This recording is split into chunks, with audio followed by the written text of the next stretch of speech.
Salut David. Hello Claire-Lise. Et bonjour à tout le monde. On est heureux vraiment d'être là ce soir. Et aussi, on espère que vous avez passé une bonne semaine, que votre week-end de Pâques a bien commencé, aussi avec le beau temps qu'il fait. C'est sûr qu'on est un tout petit peu coincé pour aller faire des longues promenades, mais on peut déjà profiter du beau temps et du soleil qu'on a. Alors, on enregistre et on filme cette célébration un petit peu à l'avance parce que, David, tu l'as remarqué aussi, on a commencé un petit peu tard ces dernières fois. Donc, cette fois-ci, on s'y est pris à l'avance pour pouvoir commencer la célébration dans les temps. Exactement. Et aujourd'hui, comme vous le savez, on va célébrer la Pâques. En fait, c'est quelque chose d'exceptionnel, quelque chose d'important aussi dans le christianisme. Et puis, c'est vrai que c'est un peu un mystère dans l'histoire. Il n'y a pas vraiment d'explication plausible ou qui fait beaucoup de sens. Et puis, on parle de la résurrection, on parle de miraculeux, on parle d'un Dieu qui, par amour, a donné son Fils unique pour ses fils, pour ses filles. Un Dieu qui est mort et ressuscité pour sauver l'humanité. Et puis, en fait, pourquoi le christianisme s'est multiplié comme ceci? On en parle plus que jamais aujourd'hui. C'est le but aussi. Pourquoi y a-t-il plus de 2 milliards de personnes sur la Terre qui vivent en fait une foi chrétienne, comme toi, comme moi? Et puis, si on y réfléchit un instant, c'est juste incroyable. C'est vrai que c'est incroyable. Et si on est un tout petit peu pragmatique, on observe certaines choses. On peut se dire, 2000 ans plus tard, il y a plus de 2,4 milliards de personnes qui célèbrent un homme qui était fils de charpentier, qui s'appelait Jésus, et qui a vécu dans un minuscule village que personne ne connaît, qui s'appelait Nazareth, qui n'a jamais voyagé à plus de 50 km de sa maison, qui n'a jamais écrit un livre, aucune influence politique ou militaire, qui n'a pas été connu publiquement à son époque, à part 3 années de sa vie, et qui est mort comme un criminel avec la forme de peine, la mort la plus méprisable qu'on connaissait à l'époque, qui était en fait réservée aux plus grands criminels, c'était d'être crucifié. Et malgré tout ça, plus d'un tiers de la population mondiale aujourd'hui, ce week-end, va se rassembler et chanter son nom, célébrer son nom dans toutes les langues possibles et imaginables. Exactement. Puis pourquoi aujourd'hui le nombre de personnes qui donnent leur vie à Jésus est plus élevé qu'à aucune autre époque sur la Terre? Ça, c'est juste aussi incroyable. Ce mystère, il a marqué le monde et c'est ce qu'on aimerait découvrir ensemble, en fait. C'est cette histoire, cette plus belle histoire d'amour, en fait, qui existe. C'est l'histoire d'un Dieu qui a aimé l'homme sans rien attendre en retour, d'un Dieu vivant, relationnel, qui a envie d'être en relation avec nous. Ça. Et puis la foi chrétienne, elle n'est pas basée seulement sur un événement dans l'histoire, mais sur une rencontre vivante avec Jésus. Et puis ça dure depuis plus de 2000 ans déjà et ça durera pour l'éternité. Ouais. Et en fait, c'est ce Jésus-là qu'on désire que vous puissiez rencontrer ce soir, qui puisse toucher votre vie et amener vraiment une transformation, vous amener plus loin avec lui. Donc pour ça, on va commencer par écouter le témoignage en fait d'une jeune femme extraordinaire qui s'appelle Marie et qui, elle à un moment donné, a vraiment été rencontrée et touchée par Dieu dans son parcours de vie. Marie, salut Marie. Coucou Claire-Lise. Comment est-ce que tu vas aujourd'hui? Je vais super bien et toi? Tu vas bien, très bien, merci. C'est vraiment un plaisir d'avoir ce temps avec toi et déjà que tu sois disponible pour partager en fait ton vécu avec nous. Donc Marie, tu es secrétaire médicale, tu as été officière d'état civil, tu as eu un parcours quand même incroyable, mais tu as un hobby que j'ai appris tout à l'heure qui est assez intéressant, surtout dans les temps qu'on vit. Est-ce que tu veux nous dire lequel c'est? J'aime bien couper les cheveux, enfin, en tout cas j'apprends et puis c'est quelque chose qui me plaît parce qu'il y a du contact et ouais, c'est vraiment cool, j'aime bien faire ça. Ouais. Alors en fait c'est très intéressant parce qu'après le confinement, tu auras besoin de modèles en fait pour t'exercer. Donc je pense qu'il y a beaucoup de personnes qui auront vraiment le besoin en fait d'aller chez toi. Donc prenez note que Marie a besoin de modèles et que si vous avez besoin d'une belle coupe de cheveux, vous avez quelqu'un qui est super capable, qui sera d'accord et heureuse de le faire pour vous. Alors si on parle un tout petit peu de ton parcours, donc quand on a discuté ensemble précédemment, en fait, j'aurais voulu que tu puisses partager en quelques mots les temps difficiles par lesquels tu es passé il y a une quinzaine d'années. Ça a été un temps qui était vraiment tempétueux. Est-ce que tu pourrais nous en dire quelques mots? Ouais, alors il y a un peu plus de 15 ans, j'ai été dans une relation de couple qui était très abusive et puis vraiment destructrice. Ouais. Tant par des violences physiques que des violences morales. Et puis, c'était vraiment quelque chose de compliqué. Je me suis beaucoup éloignée de ma famille, de mes amis. Je me suis vraiment isolée dans cette relation. Et puis, je me reconnaissais vraiment plus moi-même non plus là-dedans. Et c'est vrai que je pouvais... Enfin, en quelques secondes, je pouvais passer de l'enfer au paradis sans pouvoir vraiment comprendre, expliquer. C'était vraiment compliqué. Ouais. Et en fait, comment est-ce que tu as pu sortir en fait de cet engrenage? Alors, il y a une fois vraiment où j'ai vraiment craint pour ma vie et puis où j'ai pris la décision, enfin, j'ai pas eu tellement d'autres choix que d'appeler une connaissance et puis de demander à l'aide. Et puis, c'est depuis ce moment-là, en fait, dès le moment où j'ai fait ce pas-là, que j'ai pris conscience, en fait, que je voulais vraiment mettre un stop à tout ça. Et puis, la personne m'a encouragée à déposer plainte. Et puis après, j'ai pu en parler à ma famille, chose que j'avais pas faite depuis 5-6 ans. Et puis voilà, ça a cheminé ça a débouché sur une procédure aussi au tribunal qui a duré 2 ans. Donc, c'était l'élément qui a déclenché tout ça. C'est ça. Ouais, tu as pris une décision. Et en fait, est-ce que tu pourrais me dire de quelle manière Dieu t'a rejoint là au milieu de la tempête? Alors, un petit peu après que tout ça soit passé, en fait, c'était vraiment d'une manière toute personnelle que je connaissais Jésus depuis que j'étais petite, mais je m'en étais éloignée pendant des années et des années. Et là, vraiment, c'est de manière tellement personnelle que Jésus est venu me montrer clairement. Mais si aujourd'hui tu es encore en vie, c'est que tu as de l'importance vraiment pour moi. Et puis, petit à petit, j'ai pris conscience de ça. Puis ça a été toute une reconstruction pendant des années. Ouais, magnifique. Donc, ouais. C'est magnifique. Et est-ce que pendant ces années, en fait, est-ce que tu as vu qu'il y a certaines choses comme des ornières dans lesquelles tu retombais régulièrement? Alors, même si j'ai eu plein de moments de joie, même s'il y a eu plein de guérisons, puis que j'ai eu un cheminement vraiment avec le Seigneur, et puis j'avais quand même des choses en fait liées un peu à des traumatismes que j'avais vécu dans cette relation, et puis des choses que j'arrivais pas à contrôler, enfin des choses comme de la culpabilité tout d'un coup qui venait très fort sur moi, puis je comprenais pas pourquoi je m'étais laissée faire tout ça, pourquoi j'étais pas partie plus tôt, pourquoi j'étais tellement éprise aussi de cette personne. Et puis c'est vrai que j'ai eu souvent des rêves qui revenaient, des rêves très intenses, où vraiment j'étais sous l'emprise de la personne, et puis j'arrivais pas à me détacher de ça. Puis ça amenait quelque chose de vraiment négatif sur ma vie, en fait. Et puis, même si je me rendais compte que c'était pas d'actualité, mais c'était encore là, et je sentais vraiment cette emprise. Puis, je voulais vraiment m'en débarrasser. Et en fait, est-ce qu'il y a eu une chose qui t'a permis de sortir de ces ornières pour que tu puisses te mettre vraiment sur un sol solide? Est-ce qu'il y a eu quelque chose? J'ai en fait vu un témoignage, enfin, j'ai vraiment senti que je devais regarder ce témoignage, et puis c'était le témoignage d'une femme en fait qui a vécu des choses très similaires à ce que j'ai vécu.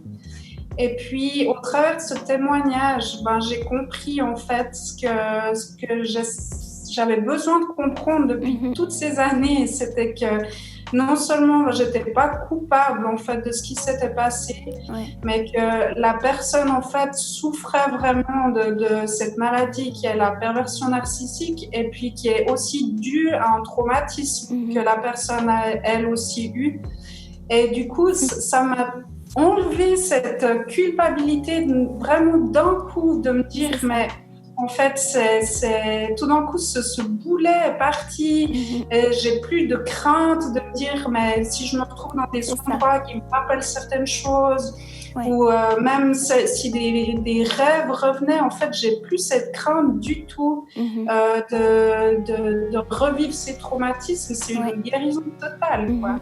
Ouais, c'était vraiment une libération. Ouais. Et pour terminer, est-ce que tu aurais un encouragement que tu voudrais laisser à des personnes qui passent par le même genre de tempête que toi? Ouais, alors, je suis consciente que quand on vit dans un enfer comme ça, enfin, peut-être que toi tu vis un enfer comme ça, peut-être que tu es en train de passer par là, mais ce que je peux vraiment t'encourager, c'est que Dieu a un plan merveilleux pour ta vie. Et ça, c'est une vérité, une certitude. Et puis, je t'encourage vraiment à faire ce pas de juste lui prendre la main qui tombe pour te sortir de cet engrenage. Et puis, il va appeler juste au secours et puis il va faire le nécessaire. C'est toujours la croix qui a le dernier mot. Magnifique. Magnifique, Marie. Merci beaucoup. La croix est le dernier mot. C'est vrai que c'est quelque chose de solide et encore plus dans ce week-end de Pâques qu'on vit actuellement. Merci beaucoup, Marie, pour ton authenticité, pour tout ce que tu as partagé. Et j'aimerais aussi dire à tous ceux qui ont entendu ce témoignage et qui ont été vraiment touchés dans leur cœur, là, vous avez juste un résumé de ce que Marie a partagé, mais vous avez l'entier du témoignage qui va être tout prochainement sur le site du Gospel Center de Lausanne. Donc, vous pourrez aller sur le site, cliquer sur témoignage et vous aurez l'entier du témoignage de Marie. Si vous avez envie de lui poser des questions, d'avoir un contact avec elle, vous écrivez au bureau et on se fera un plaisir de transmettre votre demande à Marie qui pourra répondre d'une manière vraiment appropriée aussi à vos questions. Alors, merci beaucoup, Marie. Sois bénie dans le reste de ta journée et à bientôt. Bye bye. À bientôt. Bye bye. Voilà, sans plus attendre, on va enchaîner en fait avec le message. Et puis en fait, ce dimanche, on a vraiment l'honneur d'avoir Paul Emmès en fait, qui va nous apporter un message par rapport à la résurrection. Magnifique. Et puis Paul Emmès, c'est un homme de sagesse. C'est un physicien, un théologien, un pasteur. C'est vraiment quelqu'un qui a beaucoup de sagesse, qui a aussi quelques années, en fait, beaucoup d'années d'expérience. Ce qui fait que c'est vraiment aussi un père dans la foi en Suisse romande. Ouais. Et puis, je vous encourage vraiment à écouter la profondeur du message de ce qu'il a à nous apporter, en fait, pour ce dimanche de Pâques. Yes. Merci. Bonjour à chacune, à chacun en ce beau dimanche de Pâques 2020. Bonjour d'abord à vous qui êtes du Gospel Center et qui êtes avec nous aujourd'hui. Mais bonjour aussi à vous tous, où que vous soyez et qui que vous soyez, qui nous regardez et nous écoutez. Et j'aimerais saluer tout particulièrement ceux vers qui se porte notre prière, ceux qui sont touchés dans leur santé, ceux qui sont touchés dans leur économie, ou ceux qui sont actifs, très actifs, dans les soins ou dans les autres services, qui sont atteints eux aussi dans cette crise que nous vivons tous ensemble. C'est d'ailleurs étonnant parce que nous partageons cette crise avec la moitié de la population de la Terre qui, comme vous et moi, sommes confinés chez nous. En même temps, aujourd'hui, confinés ou pas, on partage aussi, et non seulement avec la moitié, mais avec tous les chrétiens de toute la terre, la plus grande fête de notre foi, qui est la célébration de Jésus-Christ ressuscité. Paul, il écrit ceci, « Si Christ n'est pas ressuscité, votre foi, c'est lui qui dit, elle est vide, zéro, aucune valeur. » 1 Corinthiens 15, 13. Donc c'est pour dire combien la résurrection de Jésus est au cœur de ce que célèbrent et croient les chrétiens dans le monde entier. D'ailleurs, la manière dont les chrétiens se saluent le matin de Pâques, quand ils se rencontrent, ce n'est pas « Bonjour, ça va ?» et l'autre qui répond « Oui, ça va bien, merci ». Non, c'est Christ est ressuscité, et l'autre répond, il est vraiment ressuscité. Et du coup, c'est une très bonne nouvelle, une excellente nouvelle. Et du coup, c'est aussi vrai, vraiment vrai. Alors on pourrait, en paraphrasant mais mal, dire « Ok, tant mieux, il est ressuscité, tant mieux pour lui, ça va bien pour lui ». Et on pourrait dire aussi en paraphrasant, mais de manière qui rabote le message, « Alors ça va bien aussi pour nous, mais comment cela ?» Du coup, la vraie question, c'est de se poser la question, mais la résurrection de Jésus, pourquoi c'est si important? Et en quoi c'est une excellente nouvelle qui est vraie pour toi et pour moi et pour le monde entier sur la durée des temps, depuis que les temps de la fin ont commencé, avec sa résurrection, jusqu'à sa venue. Donc vrai comment? Comment pour ma vie, dans ces temps difficiles où, je ne sais pas si c'est le cas pour toi, mais il m'arrive souvent de ressentir le vide douloureux, sensible, affectif, et je me suis posé la question souvent, comment la résurrection de Jésus peut et va remplir ma vie, maintenant? Comment ma foi ne sera pas vide, mais permet de me remplir du plein, du plein qui est en Jésus.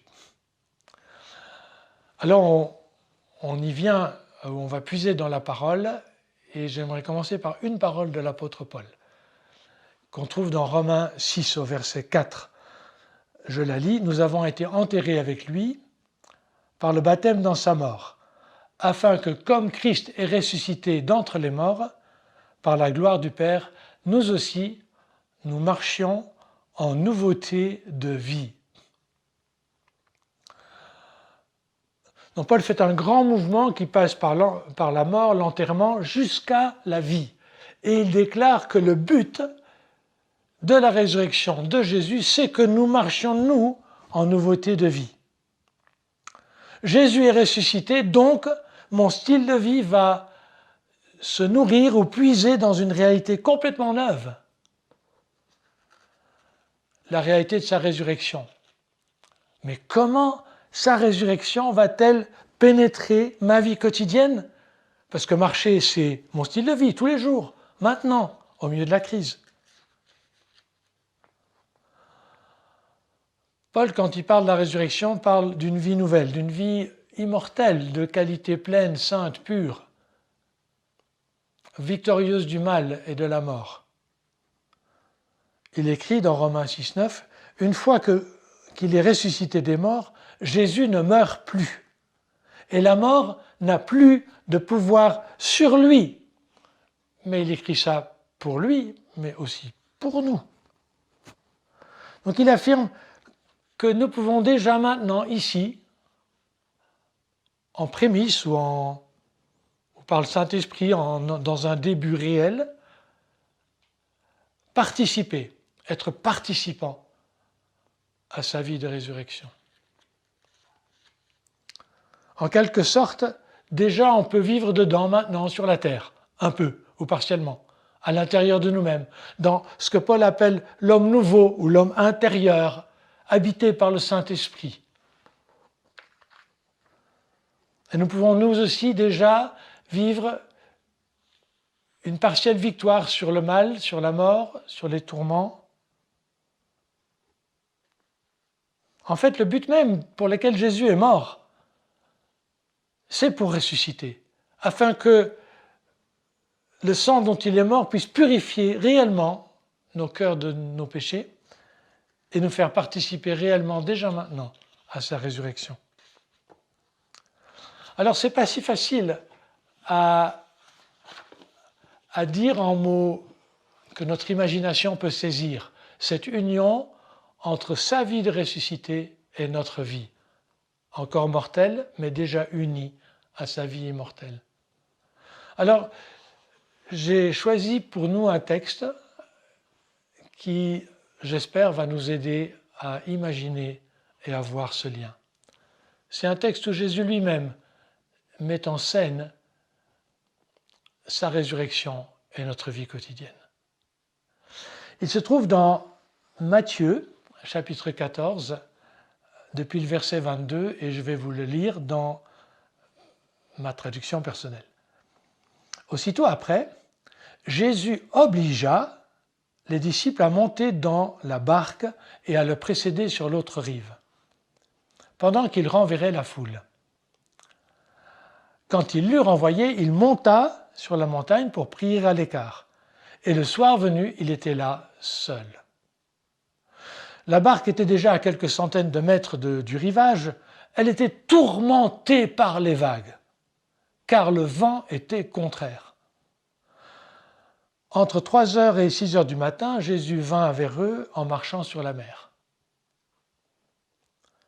Quand les disciples le virent marcher sur la mer, ils furent troublés.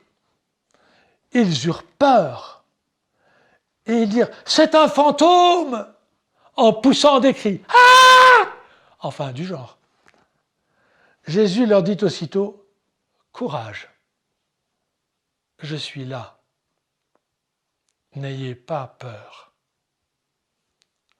Pierre lui répondit « Si c'est toi, Seigneur, ordonne-moi de venir sur les eaux. » Ça, c'est du Pierre.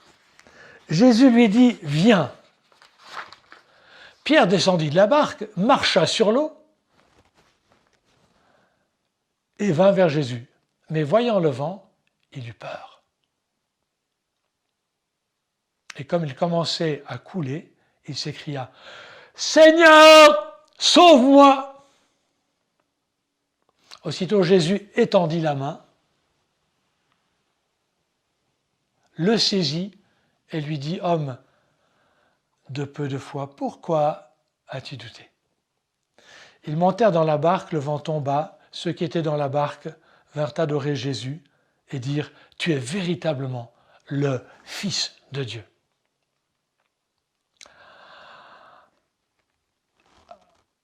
Jésus fait quelque chose d'impossible et Pierre participe.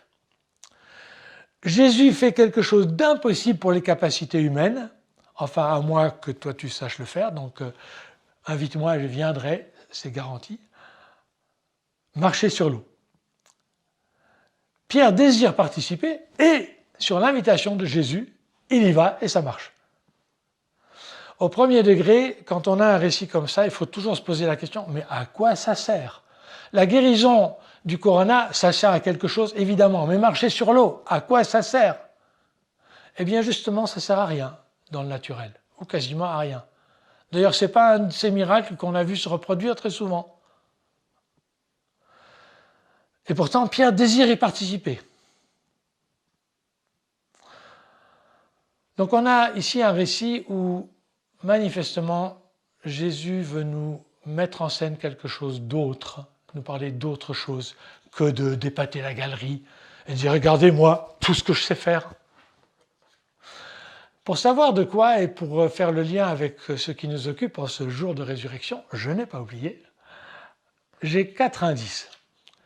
Donc si vous voulez bien me suivre, messieurs, madame Watson, on va jouer au Sherlock Holmes. Indice numéro 1. Jésus dit, au début du récit, de passer de l'autre côté. Il leur ordonne même d'aller dans le bateau, mais lui ne viendra pas. Et pour la première fois, ils vont être seuls. Il ne sera pas avec eux physiquement alors qu'ils vont traverser la crise de la mer déchaînée. Mais il vient à eux de manière surnaturelle, parce que ce n'est pas naturel de marcher sur les eaux. Et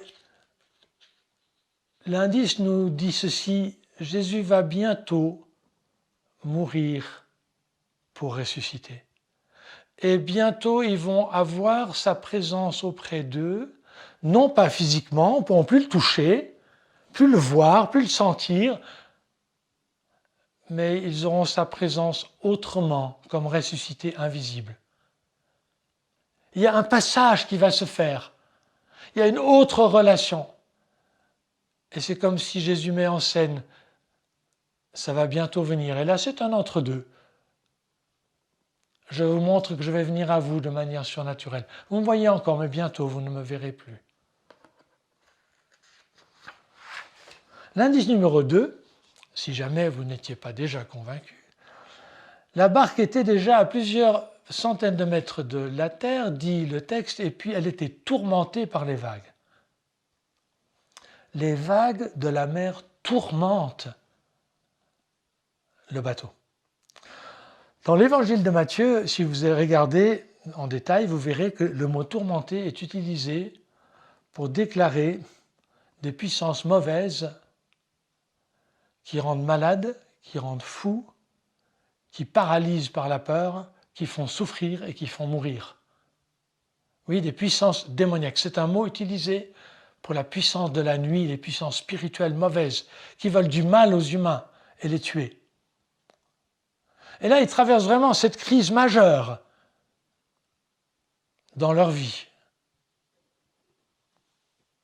Et elle a un effet sur eux. Ils sont terrifiés, ils crient de panique. Et qui d'entre nous n'a pas senti au départ de la crise, et encore maintenant quand elle dure, et quand personne ne sait de quelle manière et quelle sera la longueur pour en sortir, chacun d'entre nous a dû certainement a senti ce vent de panique et de peur.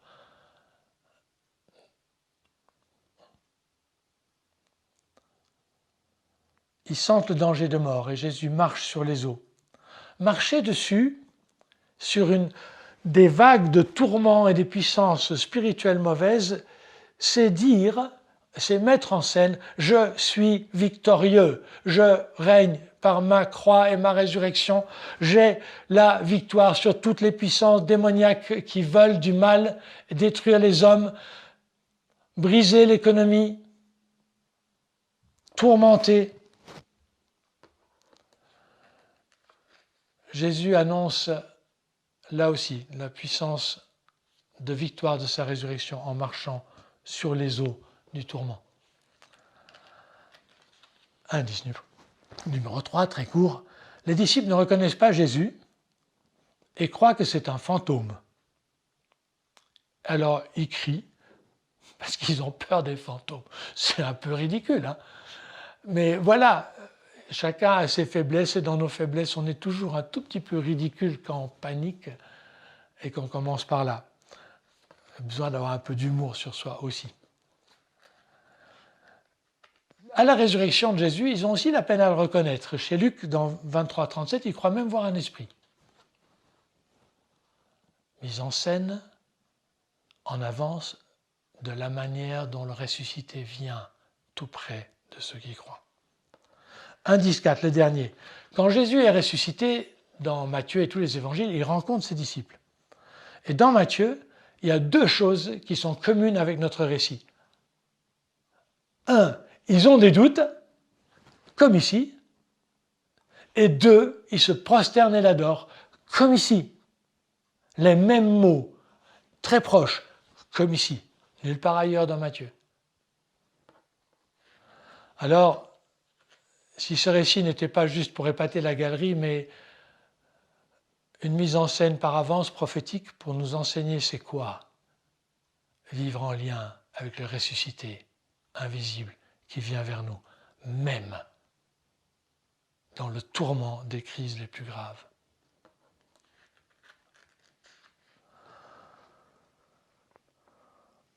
Dans le contexte actuel, c'est sûr que la crise est une transition, un passage.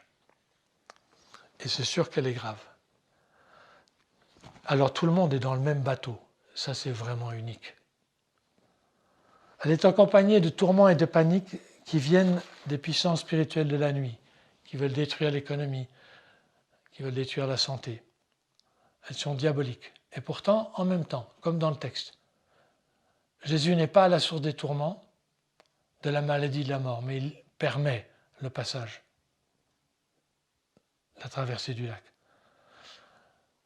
Je ne sais pas ce qu'il en est de vous, chacun y va de son interprétation, mais mon souhait, mon désir et ma prière, et ce que je crois avoir entendu aussi, c'est qu'au-delà des crises sanitaires et économiques qui sont très graves, on aille au creux de la crise spirituelle.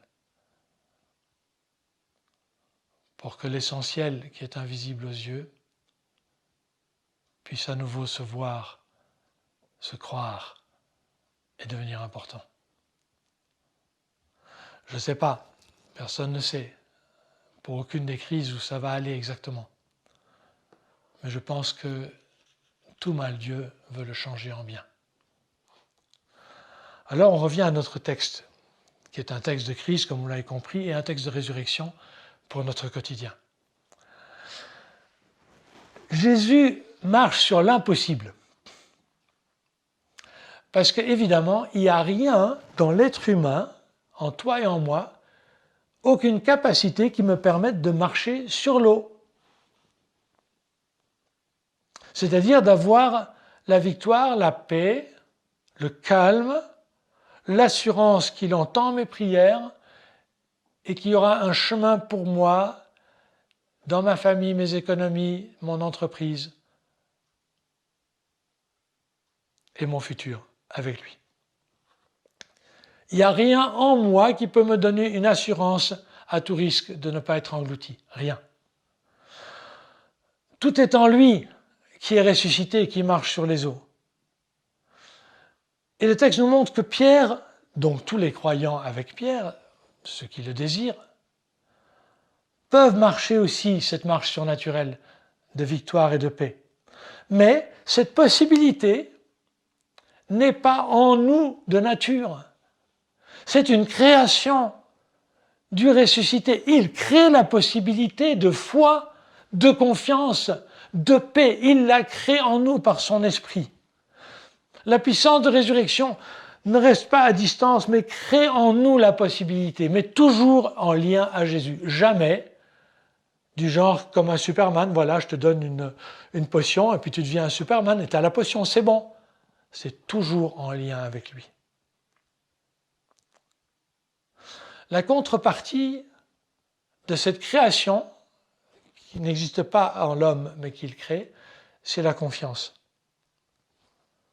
C'est la confiance qui crée ce lien d'union avec lui. Confiance de relation, confiance dans qui il est et ce qu'il a fait et ce qu'il est pour nous et qu'il sera chaque jour et dans les jours qui viennent.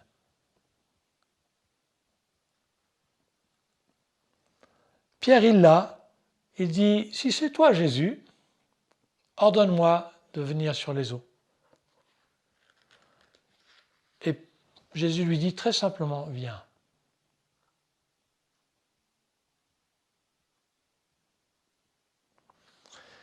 Et Pierre, il sort du bateau, il lâche prise et il fait confiance. Pas seulement lâcher prise, c'est sortir, ok, là c'est mes sécurités, elles sont ébranlées, même le bateau dans la tourmente, ce que j'avais, ce que je possède, ce en quoi j'avais mon assurance, c'est balancé par les vagues, c'est tourmenté, ça risque d'être englouti. Donc je lâche prise. Mais en plus, après, je fais confiance et je commence à marcher dans sa victoire.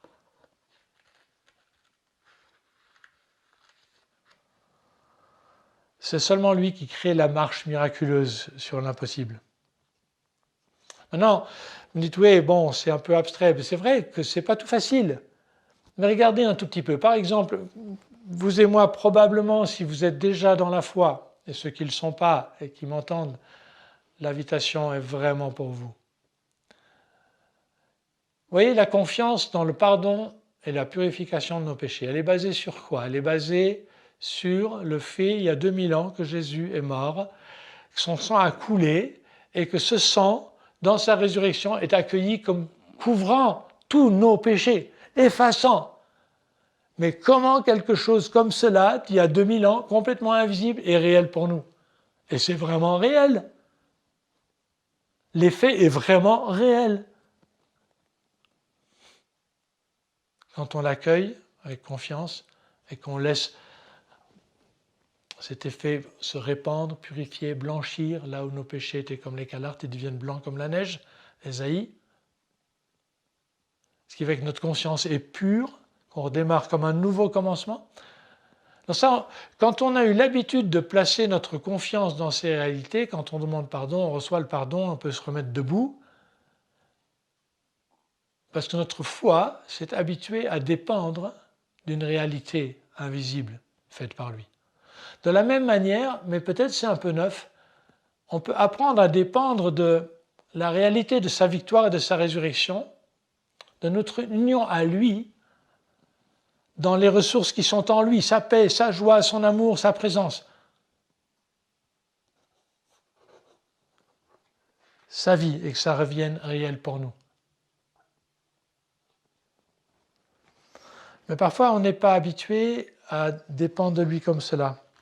Et ça pose des questionnements. Moi, je les ai eus aussi. Je les ai écrits. Voici quelques questions qui me sont venues. Pour que je marche sur les eaux dans la crise, en victorieux avec lui, ai-je besoin de me sentir juste? Non, non, était la réponse du Saint-Esprit. Son sang couvre tes péchés et te justifie devant lui.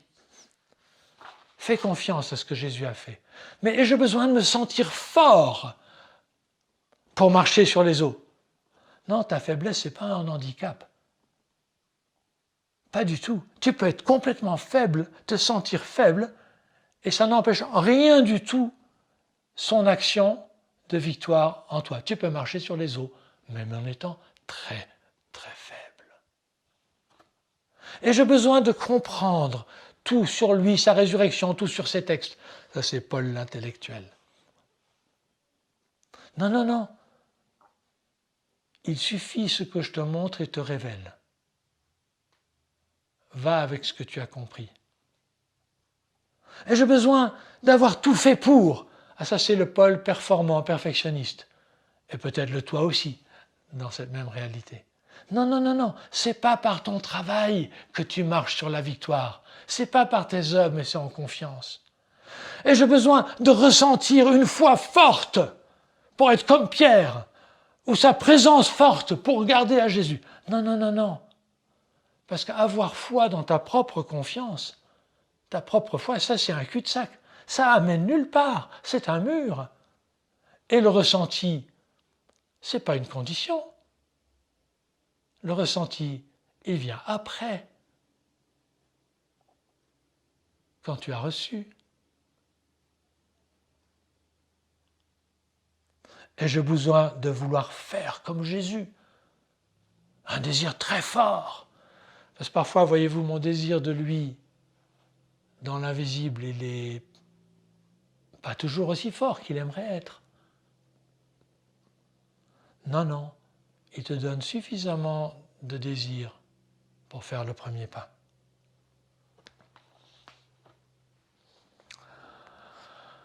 Marcher sur l'impossible. Alors, vous êtes encore avec moi, j'ai quelques points encore, ça va devenir de plus en plus concret, je l'espère. Restez encore un moment avec nous. Jésus marche, et Pierre marche aussi sur l'invisible. La réalité qu'il nous offre est invisible. Alors c'est un apprentissage pour les disciples qu'il met en scène. Vous allez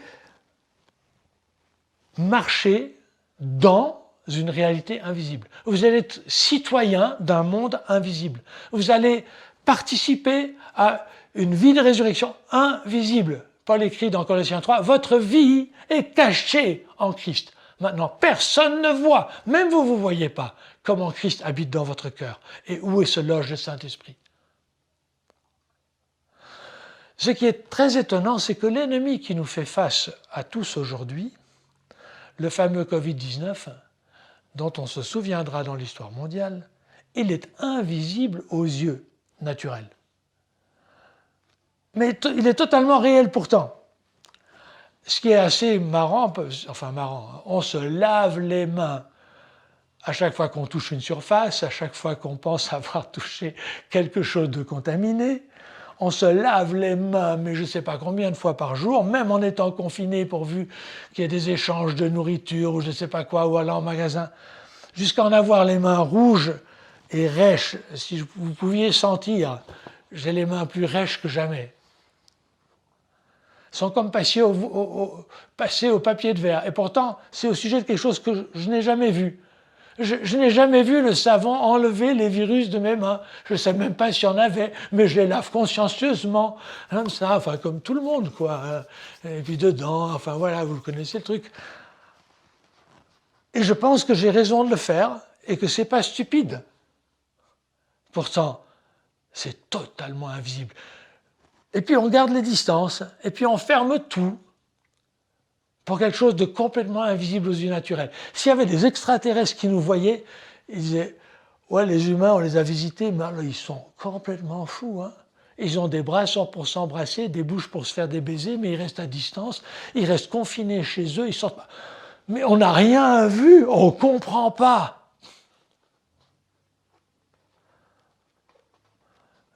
Et quand Jésus ressuscité vient, il vient comme un ami ressuscité.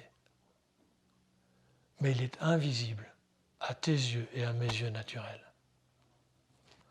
Toutes les réalités liées à sa résurrection et à sa mort pour nous sont invisibles.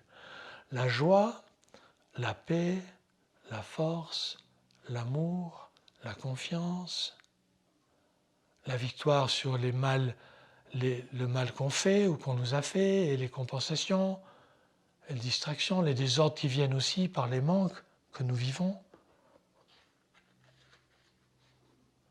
Il est totalement présent, totalement offert, mais complètement invisible. Le monde entier change ses habitudes à cause du coronavirus impossible. Pouvons-nous changer nos habitudes avec lui qui est invisible? L'un amène la destruction limitée, lui amène la victoire sur la destruction limitée et une vie illimitée. L'Éternel est déjà là présent, mais ce sera pour l'éternité. L'ami divin est mort sur la croix. Et là aussi, je ne sais pas si vous y avez pensé, mais la croix, c'est une mort d'asphyxie. Il a suffoqué et il est mort suffoqué. Personne ne réchappe à la croix. C'est un supplice romain qui a eu des millions de victimes. Il n'y en a pas un seul attesté survivant, pas un seul. 100% de mortalité, jeunes et vieux. Et Jésus a passé par cette mort et ça vaut la peine de se dire « Ok, je souffre, j'ai vu des gens souffrir, j'espère que vous n'en avez pas, mais ça se peut dans vos familles. La distance est très douloureuse. Il est mort seul. Tous les siens étaient loin, plus personne n'était là. Enfin, une petite exception, on ne va pas aller là-dessus. Tous s'étaient enfuis. Il a passé par là et il comprend ceux qui souffrent, qui pleurent, qui suffoquent, qui n'en peuvent plus. Ce Jésus a embrassé le mal à plein poire, plein bras, pour pouvoir, comme ami, embrasser l'humanité, t'embrasser toi, et venir tout près, tout près. Et je passe au pas suivant, tout près, tout près. Moi, je souffre, franchement, certainement moins que d'autres, mais je souffre dans ma sensibilité de la distance sociale.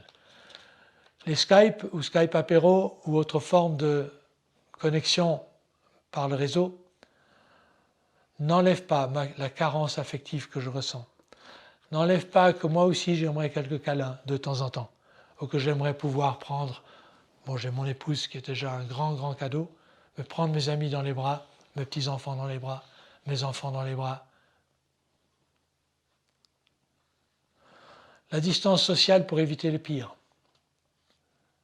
Un ennemi invisible. Mais Jésus, il offre la proximité sociale maximale pour donner le meilleur. Mais c'est invisible.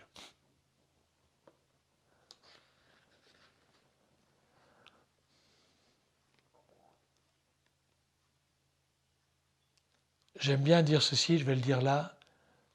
La définition d'un ami, c'est quelqu'un qui entre quand tout le monde est sorti.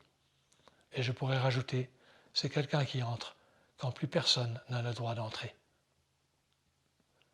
S'il y a des gens qui sont dans les EMS, qui m'écoutent, j'aimerais déclarer la présence tout près de Jésus, l'ami divin, près de toi. Et la proximité sociale, l'ami, ça vient évidemment aussi par la voix. Je me suis dit, Jésus, il vient près d'eux et qu'est-ce qu'il entend d'abord? Il pousse des cris de panique, de peur. Et il se peut que parfois c'est notre première réaction. On a besoin d'exprimer des émotions fortes et pas toujours positives. Et Jésus, ça lui fait absolument pas peur. Et peut-être dans un premier temps, c'est bon de les sortir devant lui, de les exprimer. Ça ne, même dans la nuit et la solitude, ça ne lui fait pas peur. Il accueille. Peut-être ce n'est pas notre dernier mot, mais ça peut être notre premier mot. Jésus, il nous connaît. Un ami connaît vraiment ceux qu'il aime. Et quand il vient, il répond. Et il répond aussi à nos cris et à nos peurs. C'est étonnant le nombre de voix qui se lèvent. C'est quelque chose dont j'ai été un peu averti quand je lui ai demandé « Parle-moi Jésus, dis-moi quelque chose ». Le nombre de voix dans le tumulte. Les vagues, ça fait du bruit. On a eu de la bise il y a quelques jours. Ça fait du bruit.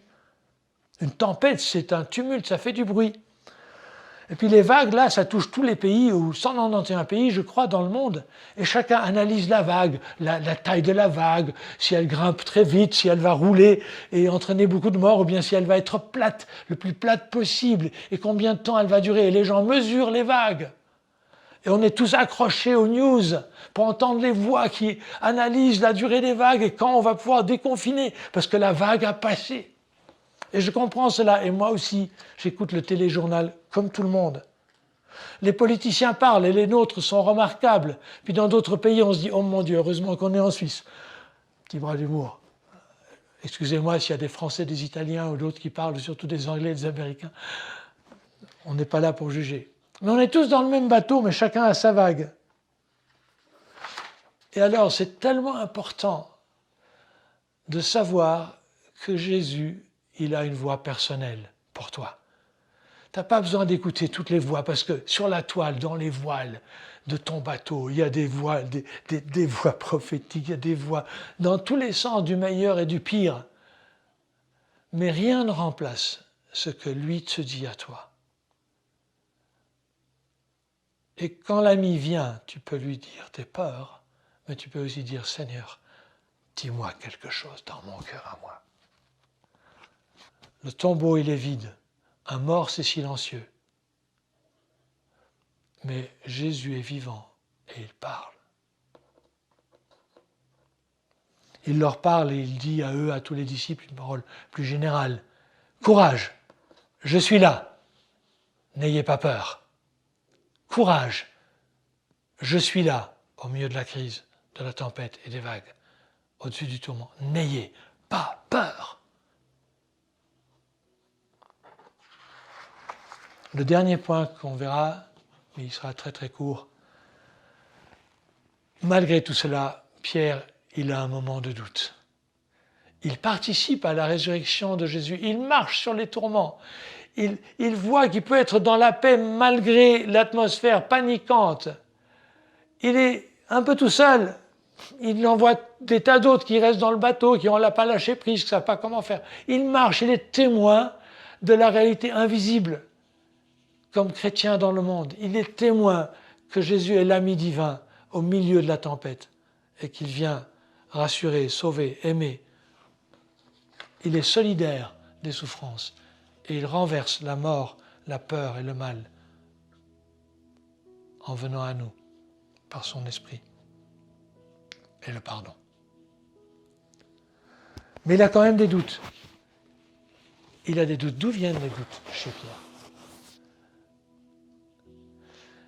Ils viennent de ce qui regarde non plus à Jésus, qui est invisible, ou c'est la réalité invisible dont je parle, au ressuscité, ce qu'on ne sent pas, qu'on ne voit pas, mais ils regardent, je sens le vent, c'est quand même fort ces vagues. Ils regardent les circonstances, ils regardent ce dont tout le monde a peur, il alimente son imagination des pires choses.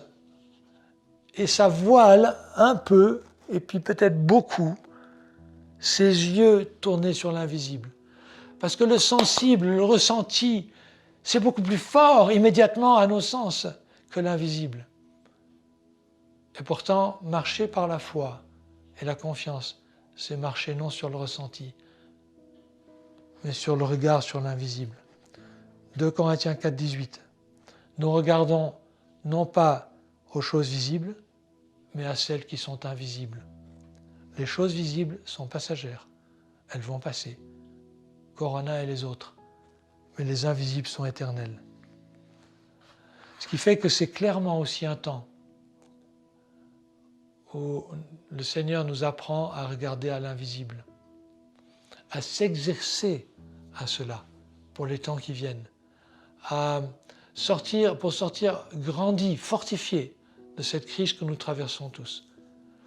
Peut-être et certainement l'adoration, elle aide, le jeûne aussi aide dans ces temps-là particulièrement, et la prière sous toutes ses formes, même la prière dans l'esprit sous toutes ses formes, pour fortifier l'être intérieur qui voit et qui est en contact avec les réalités spirituelles.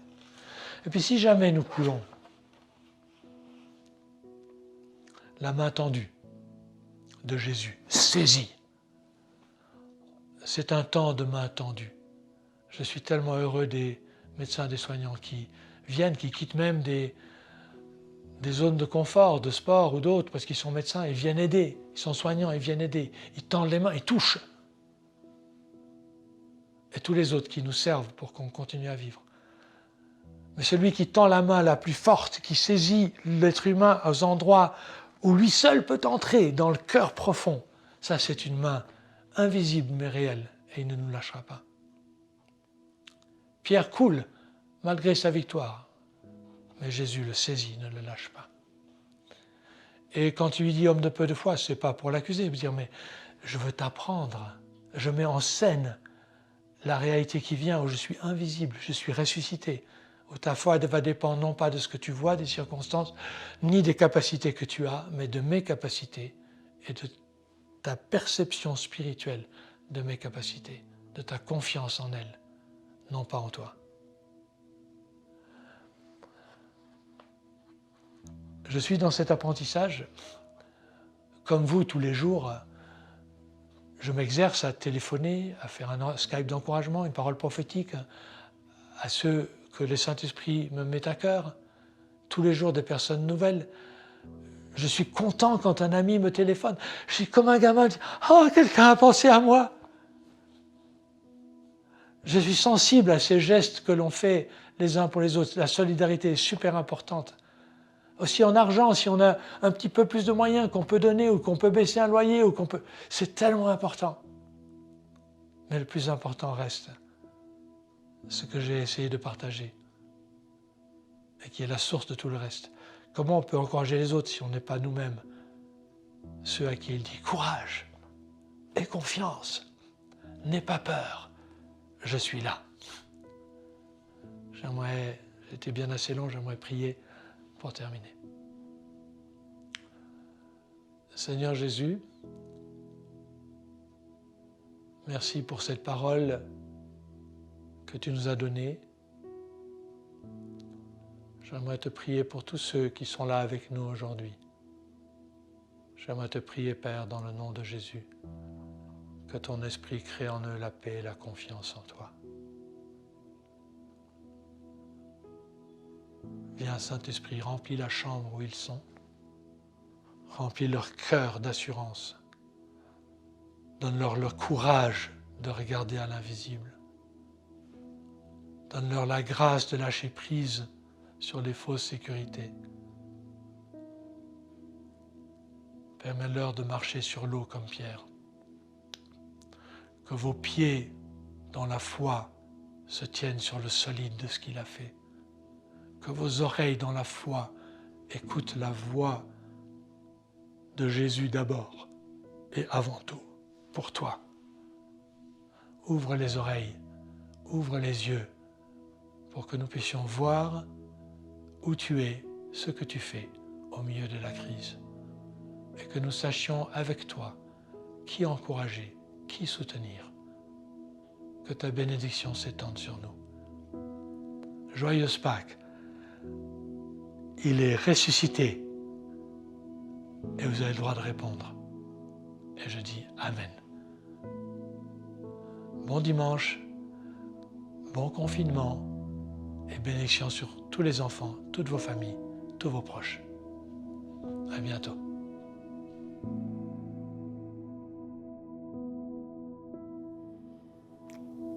Amen.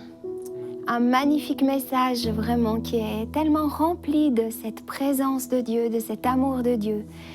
J'aimerais vous encourager pendant le temps de louange qu'on va vivre maintenant, le Creative Moment, de vraiment simplement écouter ce que Dieu veut vous dire et de quelle manière est-ce que Jésus vient vous rejoindre aussi dans votre situation, dans votre quotidien, de quelle manière il veut parler à votre cœur précisément. Alors je vous laisse et je nous laisse ensemble vivre ce Creative Moment.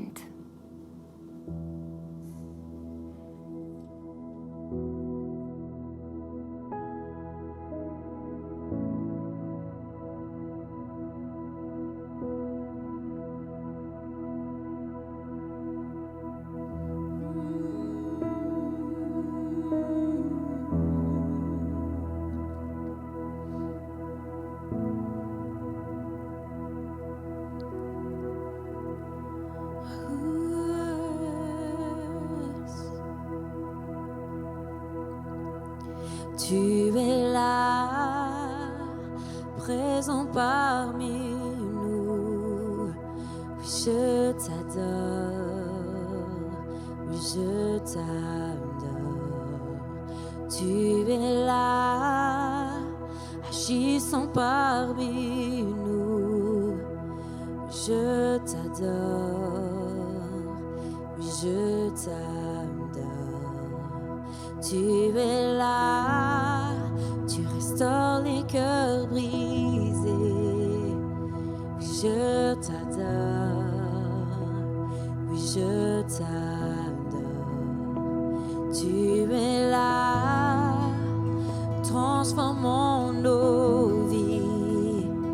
Oui, je t'adore, oui, je t'adore. Tu ferais un chemin au Père des miracles, tu tiens tes promesses, lumière dans les ténèbres, mon Dieu, c'est ce que tu es. Tu ferais un chemin au Père des miracles, tu tiens tes promesses, lumière dans les ténèbres, mon Dieu, c'est ce que tu es. Tu es là, présent parmi nous. Je t'adore, je t'adore. Tu es là, agissant parmi nous. Je t'adore, je t'adore. Tu es là, tu restaures les destinées. Je t'adore, je t'adore. Tu es là, tu soignes tous les cœurs. Je t'adore, je t'adore. Tu ferais un chemin au Père des miracles, tu tiens tes promesses, lumière dans les ténèbres, mon Dieu, c'est ce que tu es. Tu ferais un chemin au Père des miracles, tu tiens tes promesses, lumière dans les ténèbres, mon Dieu, c'est ce que tu es.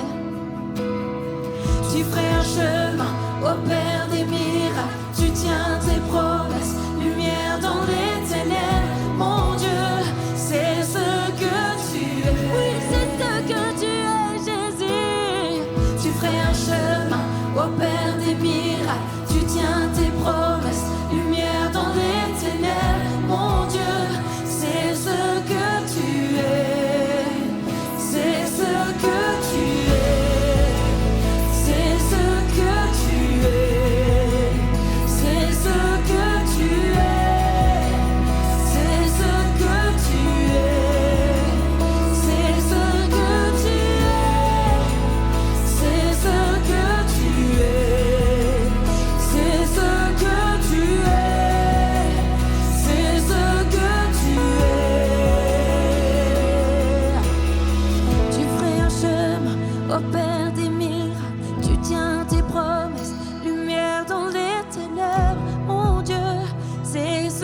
tu agiras toujours, tu agiras toujours.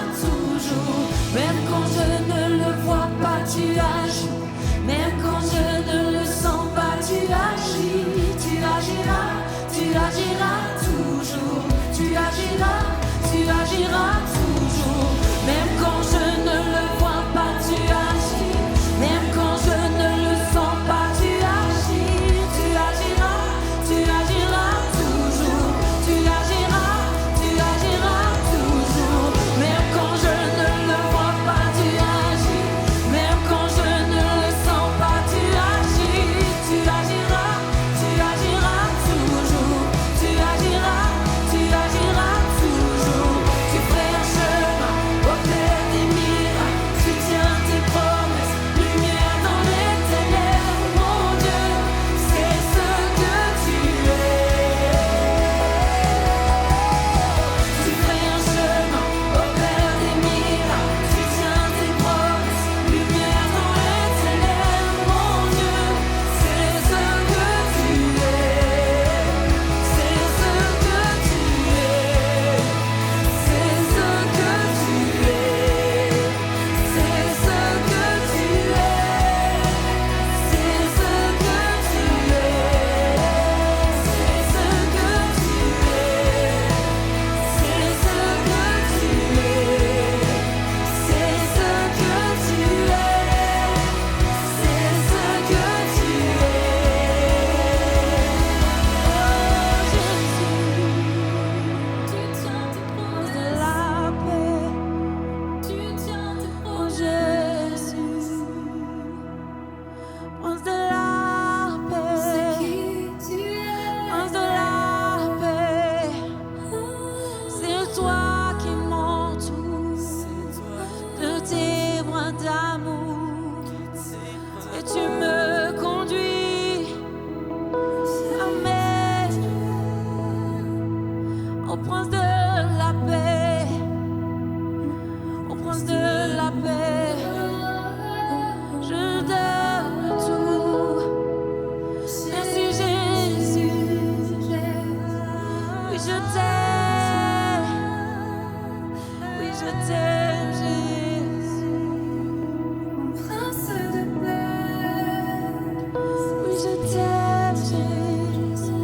Oui, je t'aime, Jésus. Oui, je t'aime.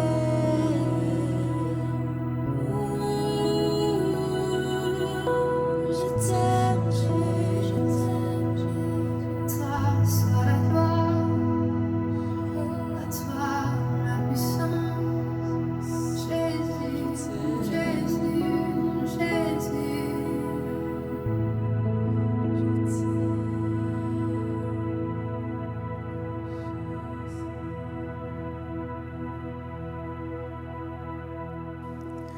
Voilà, comme ce chant, en fait, ces paroles qu'on vient de chanter disent que Dieu est un Dieu qui crée un chemin, est un Dieu des miracles, un Dieu du miraculeux.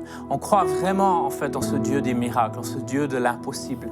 Et puis, ce culte de Pâques, cette célébration de Pâques ne serait pas vraiment une vraie célébration si on ne vous donne pas aujourd'hui l'occasion, en fait, d'accepter ce merveilleux Sauveur qu'est Jésus, d'apprendre à connaître ce Dieu d'amour qui a changé, qui a absolument bouleversé nos vies. Oui. Perso, ça fait 20 ans, en fait, que j'ai fait ce choix. Il y a 20 ans. Et pas un seul jour dans ma vie, j'ai regretté d'avoir pris ce choix. Et en fait, ce soir, on aimerait te donner ce choix pour un nouveau départ, pour une nouvelle vie, pour recevoir la vie éternelle et le pardon de vos péchés et la guérison pour vos maladies et la restauration, la délivrance pour vos oppressions. Et ce Dieu dont on a parlé ce soir, il vous aime tendrement. La Bible nous dit, en fait, dans le verset le plus connu de la Bible, dans Jean 3,16, que Dieu a tant aimé le monde qu'il a donné son Fils unique afin que quiconque croit ne périsse pas, mais qu'il ait la vie éternelle. Dieu n'est pas un vieil homme barbu du haut du ciel qui essaie de te fouetter ou qui veut te corriger constamment. Il est ce Père d'amour qui t'aime tendrement. Tu es son fils, tu es sa fille. et il a envie de transformer ta vie. Et en fait, ça passe par une étape qui est importante, c'est-à-dire de mettre notre orgueil, notre fierté de côté, notre passé de côté, nos préjugés sur Dieu de côté, et en fait devenir tel que nous sommes devant lui, avec humilité, avec simplicité. Parce qu'en fait, l'être humain regarde à ce qui frappe les yeux, mais Dieu, il regarde à nos cœurs. Et ce soir, Dieu, il regarde à ton cœur. Ce soir, Dieu, il regarde à la sincérité de ton cœur. Et peut-être tu es là ce soir et tu as besoin d'un changement dans ta vie. Ça t'a parlé, ça t'a touché, ça t'a impacté. Ou alors simplement, tu sais que tu as fait du tort, tu as fait du mal, tu as péché. La Bible dit qu'on a tous péché. Et on a tous péché à un moment donné ou à un autre. Nul d'entre nous, on est parfait. Mais Dieu prend plaisir à pardonner nos péchés. Et ce soir, j'aimerais vraiment te donner cette occasion, là où tu es, de faire une prière simple avec moi, mais une prière authentique qui sort du fond du cœur. Et où on va demander à Dieu de pardonner nos péchés, de transformer nos vies. On va lui donner notre vie à Jésus et choisir de le suivre, choisir de devenir son fils, sa fille, choisir de devenir un disciple. Amen. De Jésus-Christ. Amen. Et j'aimerais que tu puisses faire cette prière et je prie lentement pour que tu puisses répéter après moi. Là où tu es, fais cette prière à haute voix avec moi. Père éternel, je viens devant toi ce soir, tel que je suis. Tu connais mon passé, tu connais mon présent, mais tu connais aussi mon futur. Et je viens avec humilité en reconnaissant que j'ai besoin de toi. J'ai besoin que tu pardonnes mes péchés. Et je te demande pardon ce soir. Et je te prie de me laver. Je te prie de me purifier et de me pardonner. Père, viens guérir mon cœur. Viens guérir mon corps. Et viens guérir mon âme. Je reconnais que tu as envoyé Jésus, ton Fils, sur la croix, mourir à ma place. Et que sur la croix, Jésus a pris mes péchés. Il a pris mes fautes. Il a pris mes maladies. Il a pris mes malédictions. Et il m'en a libéré. Je choisis de te suivre dès à présent. Je t'offre mon cœur. Je t'offre ma vie. Accorde-moi dans ta grâce un nouveau départ. Une nouvelle vie. Je désire te suivre. Et je te remercie parce que c'est un cadeau qui vient de toi. C'est ta grâce et je ne peux rien faire pour le mériter. Merci Père. Je suis dès à présent ton fils, ta fille. Ce soir, je fais partie de la famille qui est ton Église. Dans le nom de Jésus. Amen. Amen. Amen. Magnifique. Magnifique décision. Et j'aimerais peut-être simplement terminer en vous partageant une image qui m'est venue aussi en priant pour cette célébration. Lorsque Jésus était dans le tombeau, il y avait cette immense pierre qui fermait l'ouverture du tombeau. Et cette pierre, elle était impossible humainement, on n'arrivait pas, il fallait être plusieurs pour arriver à la rouler. C'était vraiment quelque chose qui était impossible, juste simplement comme ça. Mais aujourd'hui, j'avais vraiment cette conviction que Dieu, dans nos vies, dans certains espaces de nos vies, certains secteurs de nos vies, Dieu est en train de rouler cette pierre qui fermait l'ouverture pour que Jésus puisse venir visiter ces coins et ces recoins de nos vies, puisse amener vraiment cette puissance de vie et de résurrection dans plusieurs domaines de nos vies. Et ça peut être ces endroits qui peuvent être visités, ça peut être simplement des domaines de culpabilité, peut-être certains domaines où on est honteux, on ne sait pas comment se sortir de ça, ou alors des domaines de maladie où on n'a plus d'espérance, où l'espace est fermé, ou alors d'autres domaines en fait où Dieu veut nous libérer, veut venir éclairer et amener vraiment cette puissance de vie et de résurrection dans notre vie, dans ces domaines de nos vies. Alors j'aimerais vraiment vous encourager, nous encourager à laisser ce Jésus qui est mort et qui est ressuscité prendre toute la place dans nos vies. Le laisser rouler cette pierre et investir vraiment l'espace de nos vies pour qu'on puisse revivre là où on était mort et revivre avec lui. Ça, c'est Pâques, ça, la puissance de Pâques. Amen, la puissance de Pâques, la puissance de résurrection. Quelle belle célébration. En tout cas, moi, je suis réjoui pour ce week-end de Pâques. Et en fait, on va gentiment terminer la célébration, mais c'est pas terminé parce qu'on se retrouve la semaine prochaine à 17h30. On se retrouve tous ensemble pour une autre célébration. Et ça va juste être génial. Et Dieu a des belles choses au programme. Ouais. Alors, bonne semaine, bonne fin de dimanche et bonne semaine et à dimanche prochain. Excellente semaine à vous tous.